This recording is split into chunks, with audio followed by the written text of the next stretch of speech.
McGraw-Hill Professional presents Influencer, The New Science of Leading Change, 2nd edition, written by Joseph Grenny, Carrie Patterson, David Maxfield, Ron McMillan, Al Switzler. Narrated by Joseph Grenny. We dedicate this book to influencers everywhere, to the tenacious leaders who have not only added to an ever-growing knowledge of how people change, but have also restored hope, inspired action, and made it possible for each of us to amplify our influence to change the world for good. Part 1. The New Science of Leading Change. Chapter 1.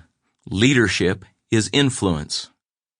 I haven't got the slightest idea how to change people, but still I keep a long list of prospective candidates just in case I should ever figure it out. David Sedaris. It wasn't the most harrowing research junket we had ever taken, nothing like earlier adventures in our influencer research to some of the more dangerous parts of the world. No threat of deadly parasites, no confrontation with aggressive panhandlers, no fear of being kidnapped, no wrangling with corrupt politicians. This time our research had taken us to New York City, to one of the Big Apple's finest restaurants where, as part of our demanding research regime, we'd be tossing back scrumptious appetizers while chatting with a brilliant restaurateur. It was a tough job, but someone had to do it. All of this was being done as part of an ongoing project aimed at discovering how some rather remarkable people routinely influence human behavior in a manner that is the envy of all who know them. The person we were visiting on this particular day was Danny Meyer. Danny had earned the title of influencer by fostering a unique culture of customer service. Every one of his restaurants had been in the top 40 of Zagat's ratings of customer preference, practically since the day they first opened. We soon discovered that the reason behind his unparalleled success was his capacity to influence 1,500 ordinary employees to consistently create extraordinary experiences for their 100,000 daily guests. Actually, extraordinary is too small a word. For example, a woman frantically rushes through the entrance of Gramercy Tavern, one of Danny's exquisite establishments located in the Flatiron district of Manhattan. The potential diner is distraught because she has just left her purse in the taxi that dropped her off for lunch and then sped away into a sea of yellow. The blood drains from the woman's face as she realizes that not only will she never see her purse again, but she also has no way to pay for her meal or get back to work. At this moment, Danny's culture of hospitality kicks into action. An employee, let's call him Carlo, notices the stranger's look of panic, learns of her problem, and invites her to join her party, who are already seated and waiting for her. "Don't worry about paying," Carlo comforts the worried guest. "We'll settle up some other time. For now, please enjoy yourself. In the meantime, what is your mobile number?" Surmising that the frantic customer likely left her cell phone in her purse, Carlo asks a colleague to repeatedly call the number. 30 minutes later, when the taxi driver finally hears the ring and answers the call, he's many miles north in the Bronx. Carlo then flashes the Batman signal onto the side of a building to summon the Caped Crusader. Okay, the Batman thing isn't true, but what Carlo does do is quite heroic. He arranges to meet the taxi halfway between the 2 points, and he pays the driver for his trouble, retrieves the purse, and presents it to the woman just as she finishes her lunch. We're guessing she responded by promising to name her firstborn child after the caring man who has been the very essence of hospitality.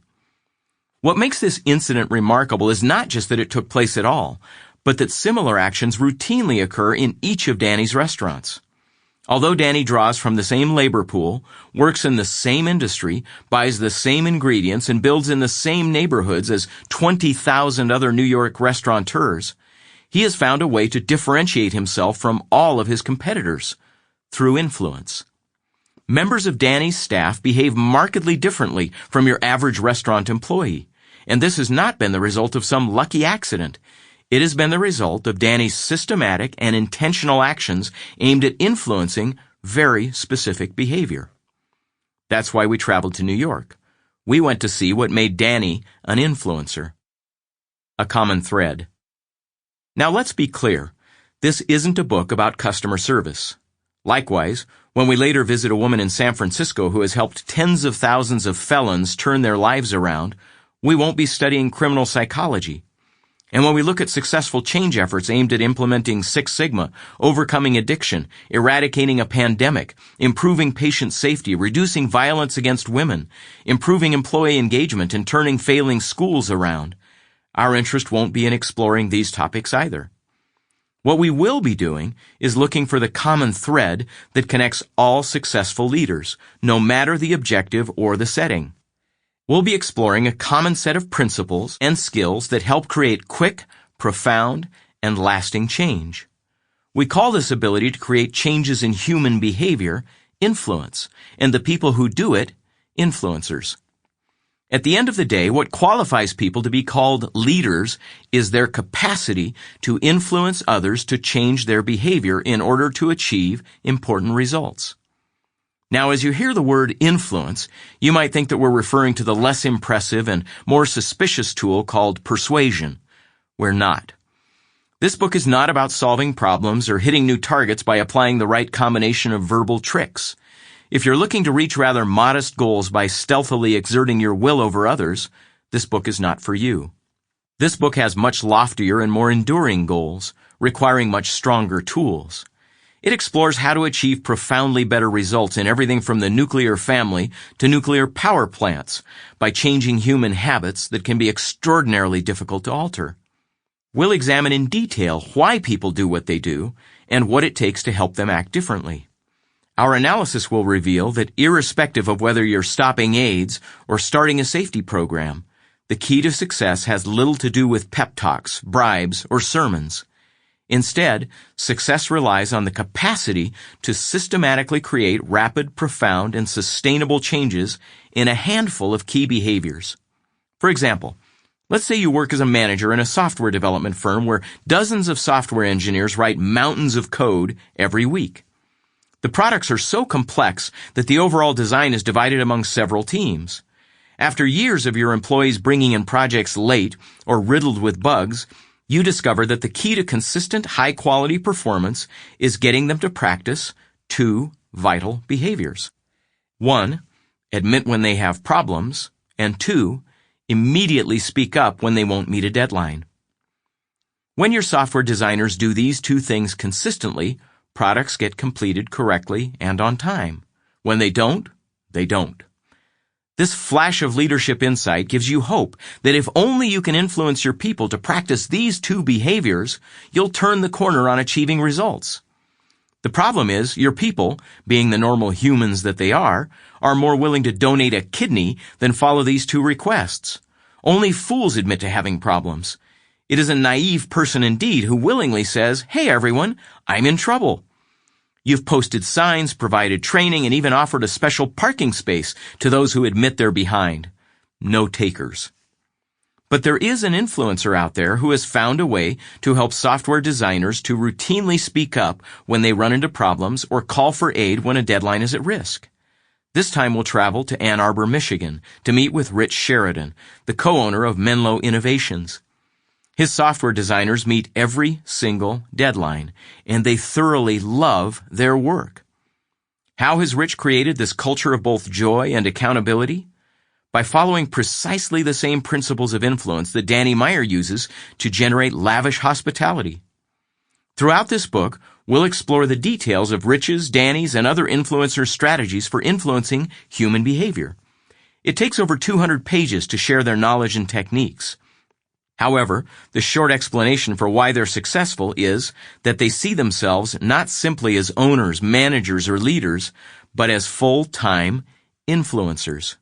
In fact, it's how they characterize themselves. Talk with them, and you'll soon learn that they think intentionally about their ability to help others act in unprecedentedly effective ways. They think about influencing behavior, talk about it, and practice it, and all of them have created remarkable changes in domains where failure has been the norm, often for decades.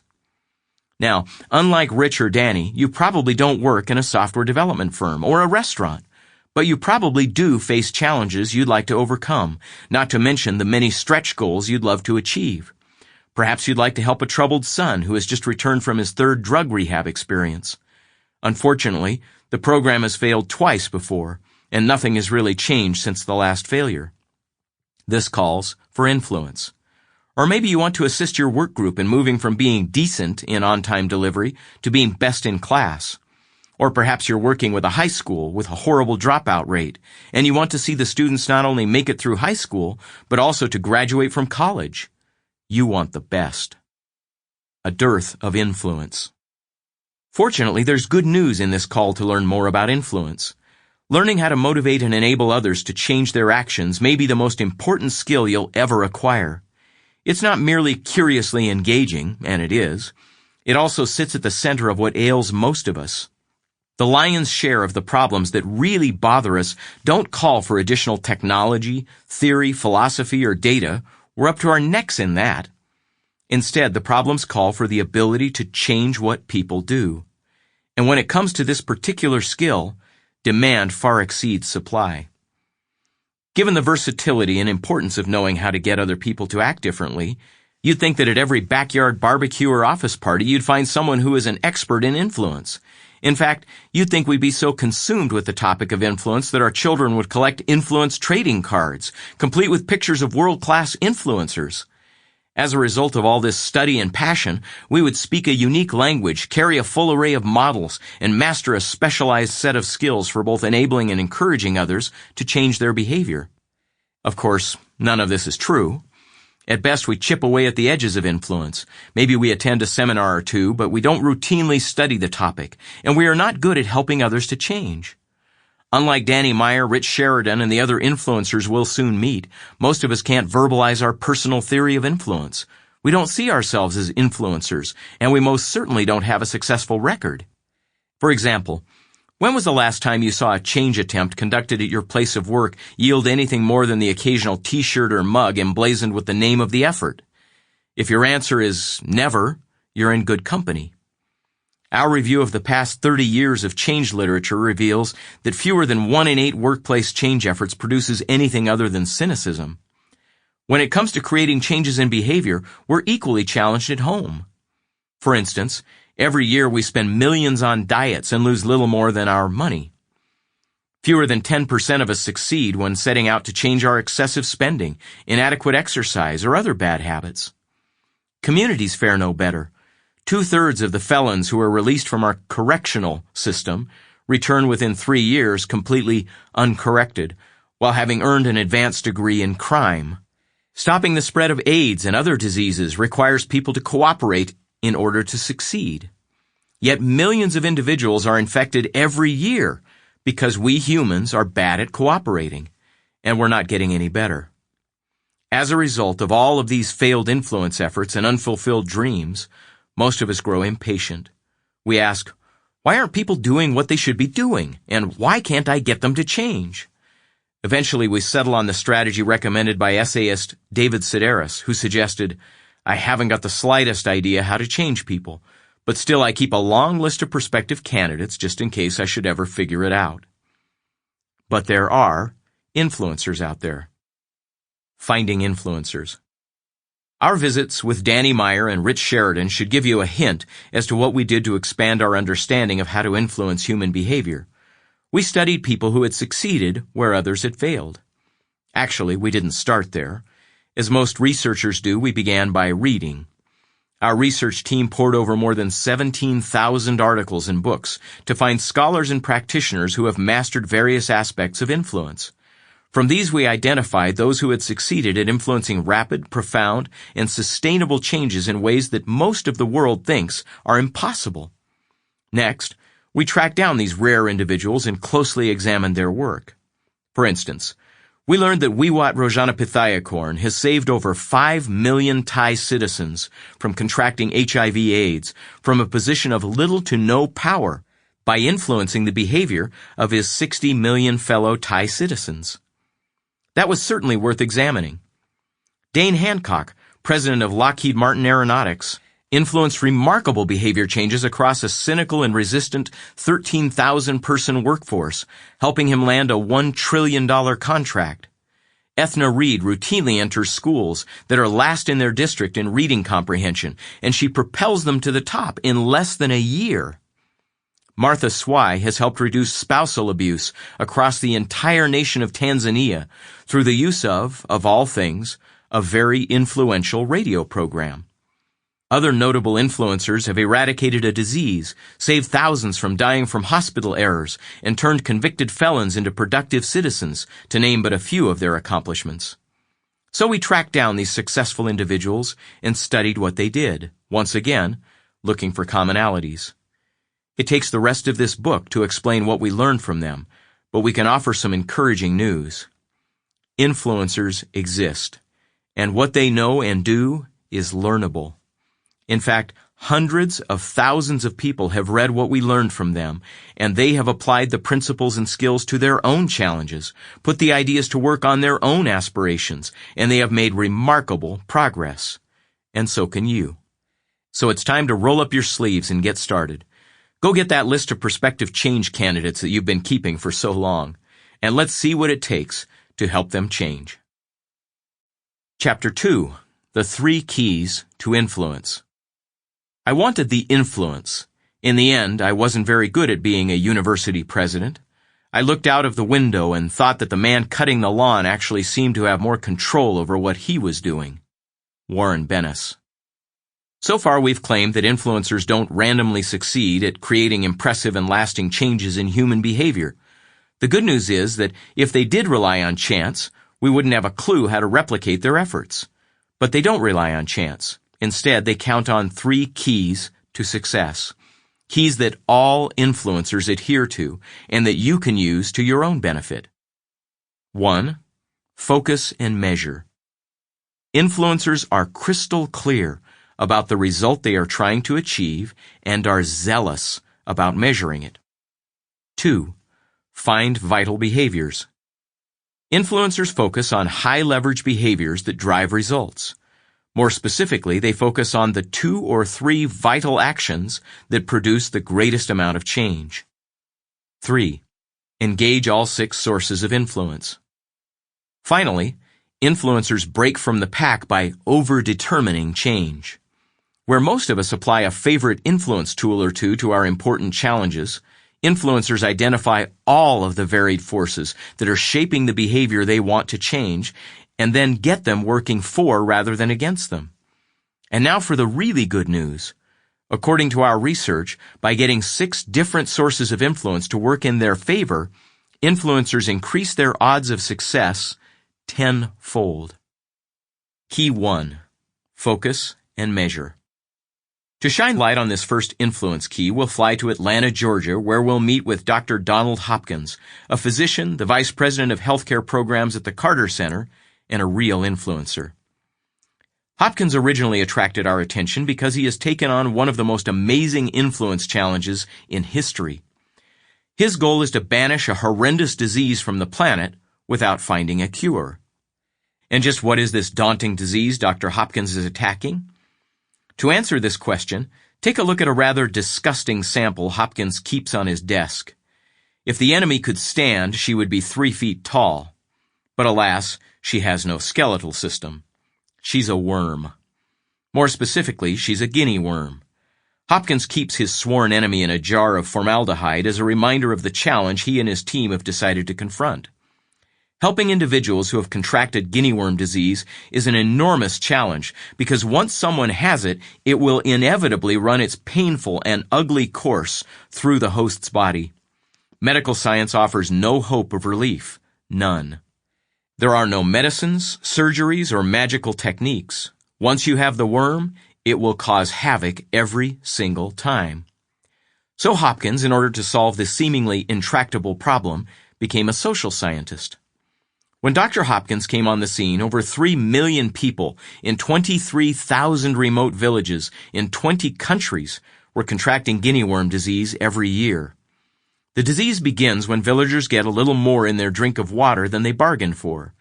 Hiding within the fetid ponds that many use as a water source lie the guinea worm larvae. Drink the water, ingest the larvae. And then it gets really ugly.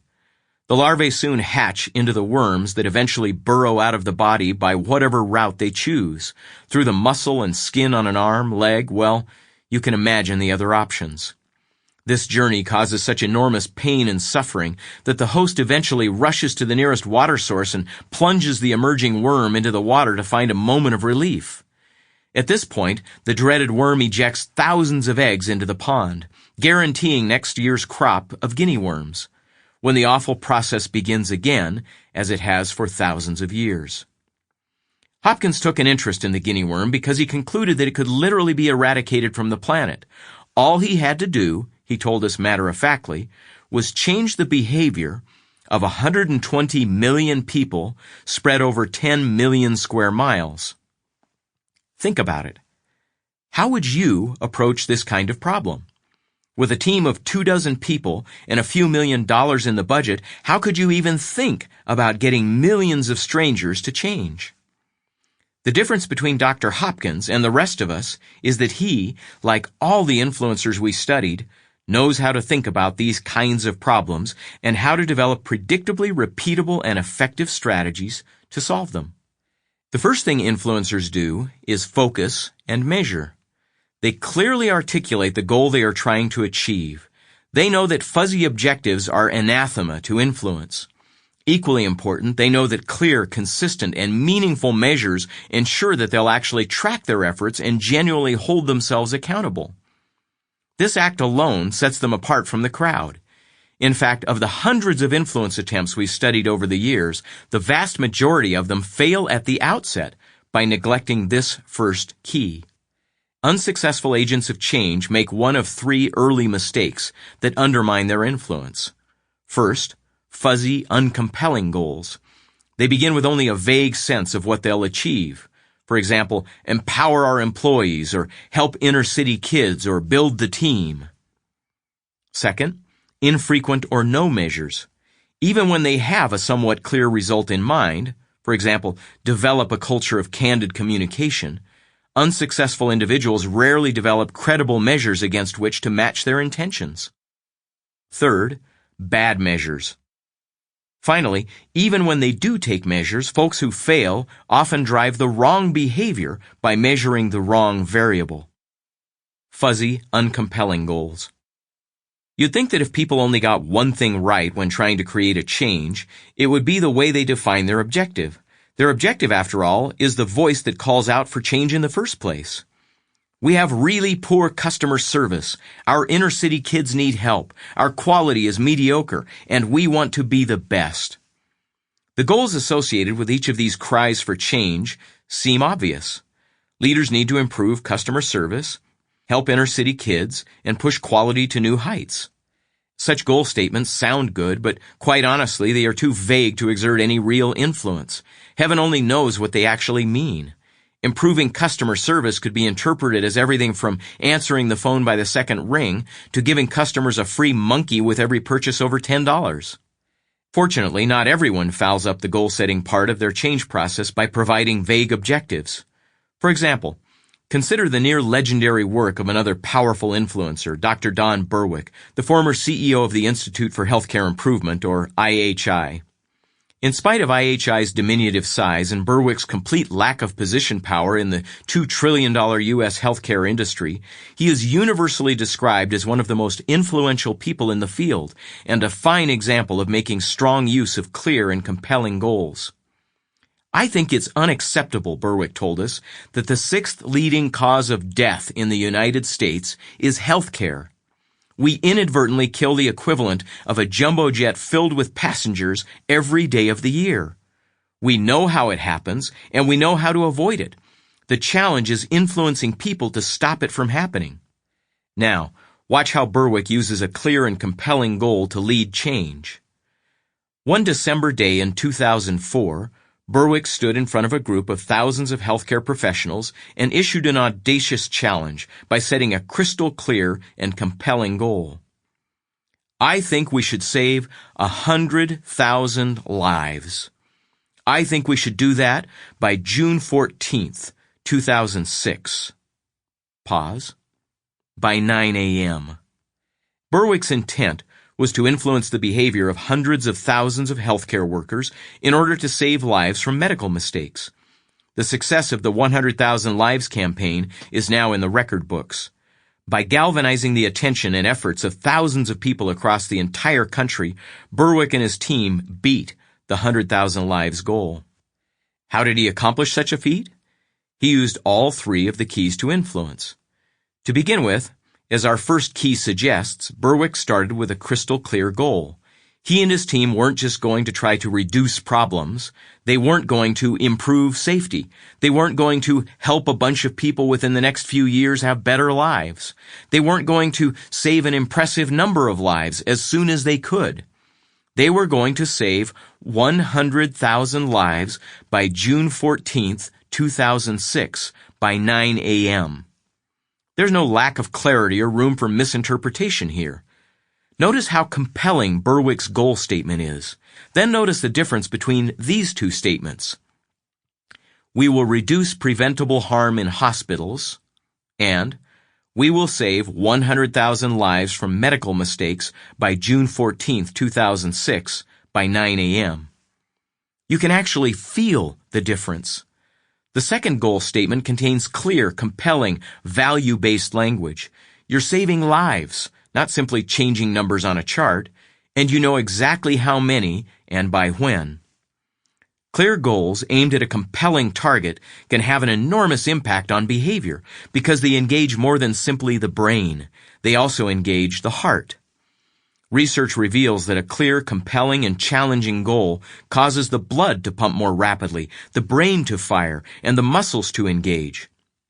However, when goals are vague, no such effects take place. We saw firsthand what happens when a leader uses the influence of a clear and compelling goal. This time we visited with the influencer Martin Burt, who started Fundación Paraguaya 30 years ago. Initially, his goal was to provide Paraguay's poor with access to credit as a means of helping them climb out of poverty. Unfortunately, after spending 30 years trying to meet that goal, Burt became concerned that many people were getting access to credit, but too few were emerging from poverty. As Burt and his leadership team learned the importance of creating both a clear and compelling goal, they made a stunning change. No longer would they focus on how many loans they processed, a somewhat uncompelling goal. Instead, they announced the following.